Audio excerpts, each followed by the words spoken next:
What's going on, people? We are Tottenham TV. Ben and Simeon are still away, needing personal days. So today you have got me and Ashmatic for a couple of videos. The first being a We Are Tottenham TV update. First of all, Ash, how are you, buddy? Yeah, I'm not bad, my brother. Good to see you as well. It's good to see you and do some content with you. It's been way too long.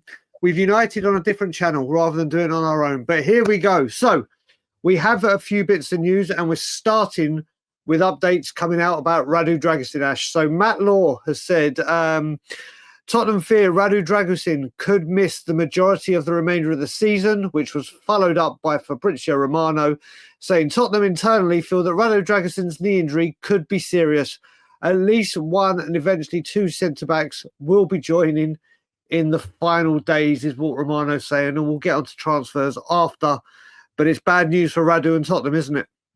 Yeah, I mean, it looked like when he planted his foot, it looked like a unusual type of injury because it wasn't obvious at first. But by the sounds of it, it could be quite serious. And from what I read as well, it could be leading towards maybe a good portion of the season he might miss. So, yeah, when it rains, it pours with the injuries. And right now, Van der Ven is coming back. Kuti is obviously a bit further away, according to Ange Postecoglou yesterday. We desperately need those centre-backs coming in, don't we? Yeah, we do, man. I'm hoping it's not a major ACL or MCL injury to Dragu, but we're kind of desperate at this point. We need players in, and hopefully it's not as bad as they're saying it is. Do you know what I mean? In terms of damage. Exactly. The final thing I will say about it is I think they were saying that he played 23 games straight. So obviously he was put under immense pressure. Obviously we had no choice. But that kind of thing is not going to help, is it? When you're constantly playing, constantly training. And unfortunately, the strength in depth just hasn't been there, has it? No, it hasn't. And it's a shame because there's a few youth players that have been sent out on loan, unfortunately, and that we could have done with some of those players coming in just to help ease the pressure off the actual squad. We saw what some of the youth did on Thursday night, but man, we are where we are, and it is what it is.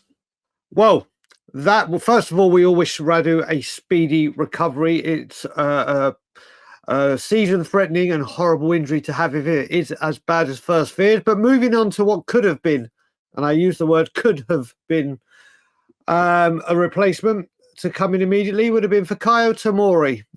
Fabrizio Romano, AC Milan are pushing to get Fikayo Tomori's sale to Tottenham done. Negotiations ongoing on a player side for personal terms.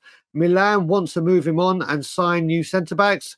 The Times have weighed in and said Tomori is keen on a return to the Premier League. Di Marzio said Fikayo Tomori wants to stay at AC Milan.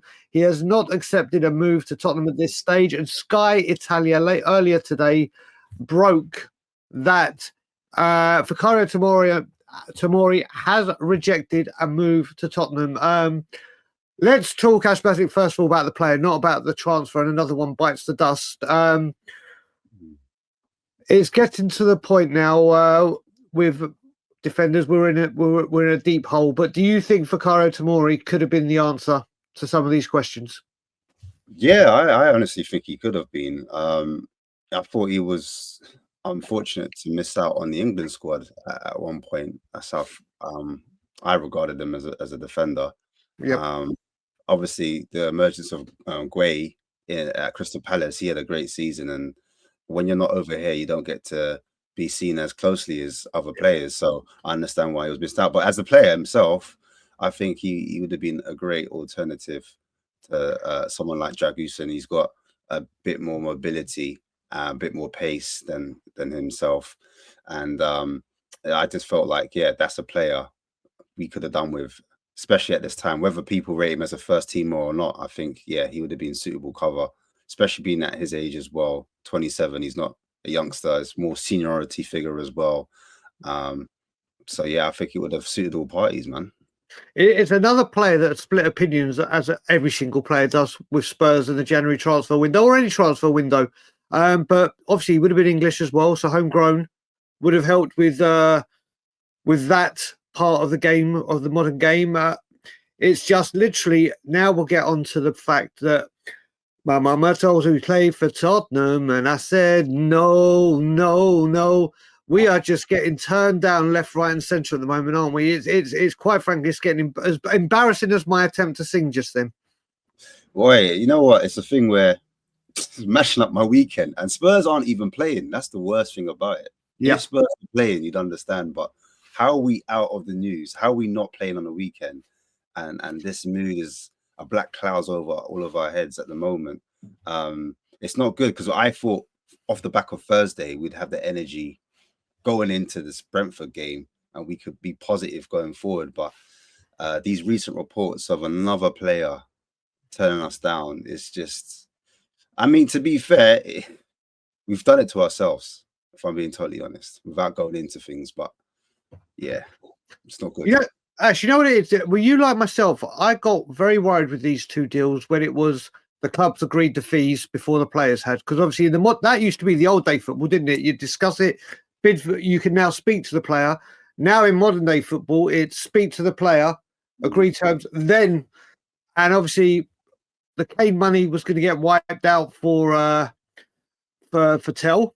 Apparently, Emerson funds were still owed when it comes to Emerson and Tottenham, and we've gone for Tomori, who we have wanted before. So I think having money owed was a thing. But did you feel that this way was a bit strange when we had two deals agreed with the club before the player?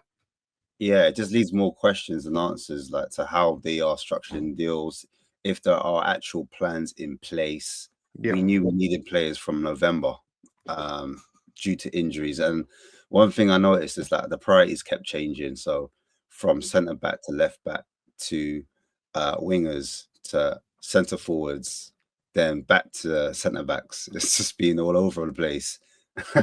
And like you said, it's like it would have made more sense, or you'd have more trust if the recruitment team had spoke to the players first, know that the player wanted the move, and then made the bid. We just don't know what's going on here at the moment. It's a complete mess. Yep. Well, we're going to move from one former Chelsea player to a current Chelsea player. And it's Axel Disasi, who I did realise yesterday. I said I didn't know who he is because I was just snowballing everything. But yes, I do realise who he is now. And this rumour has come up. We've got a couple of pieces of information here. Matt Law, and I love the first line of this. Tottenham's last-minute desperation in the window has complicated their negotiation position in talks for defenders such as Axel Disasi. Romano has tweeted or has mentioned as well. Axel Disasi has been approached by Tottenham. Disasi already agreed personal terms with Aston Villa and is now expected to make a decision soon. Up to the player. I mean, last minute desperation. It's not like they've had the best part of a month to plan or the best part of 3 months after a window to plan. But like you said, with injuries. But now it is reeking of desperation, isn't it? I've got a Chelsea fan outside my door right now as we speak here. And he calls Axel Disasi Alex Disaster. Yeah. Oh, mate, it's bad. Him and Baladishia, they call him the Chuckle Brothers. Yeah. Well, I mean, what more could you say? But you know, the funniest thing about this is we tried this last year with Shabala.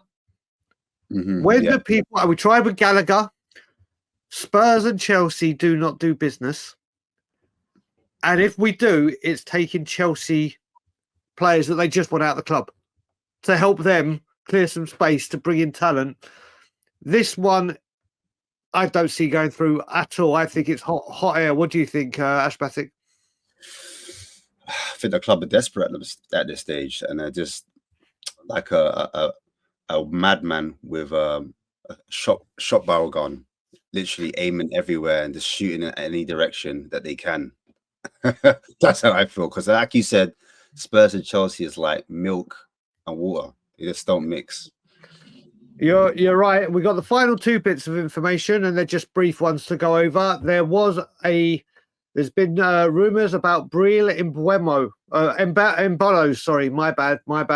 A player that used to play for Basel, a player that we've been previously linked with, and then it's from Lokik Tanzi that says, despite interest from Tottenham, Embolo is expected to stay at Monaco.